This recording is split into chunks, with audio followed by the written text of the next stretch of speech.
বন্ধুরা, আমি আজকে নতুন ভিডিও নিয়ে আসলাম। আপনারা দেখলে অবাক হবেন। ওই ভিডিওটাতে অষ্টম শ্রেণীর গণিত সব কিছু দেখিয়ে দেওয়া হবে। আপনারা এই ভিডিওতে প্রশ্ন সহ দেখতে পাবেন। অবশ্যই চ্যানেলটা সাবস্ক্রাইব করে দিবেন। 24 তারিখে এই পরীক্ষাটি হবে। অষ্টম শ্রেণীর গণিত পরীক্ষা 24 তারিখে এই পরীক্ষাটি হবে।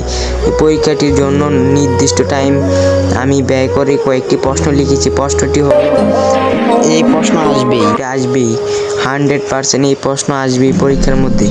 দেখো, তোমাদের রেডি ভালো করে এই প্রশ্নটি ধাপে ধাপে পড়ে নিবে তোমরা। এই প্রশ্নটি থেকে কয়েকটি বা অনেকটি প্রশ্ন আসতে পারে। এরকম প্রশ্ন অনেক কিছু থাকবে। এটি ক্ষেত্রফল নির্ণয় করে আর তোমাদের ভালো করে আমি যেটি দেখিয়ে দিচ্ছি এটি ভালো করে প্রিপারেশন নিবে, বাসায় প্র্যাকটিস করবে। এই অঙ্কটি অবশ্যই আসবে। এই অঙ্কটি আসতেই পারে এবং এই অঙ্কটি আমি ওয়েবসাইটে দেখেছি অঙ্কটি আসতে পারে। এনে 4টাতে একটা 6টাতে একটি প্রশ্ন আসতে পারবে। ওকে, 6টাতে একটা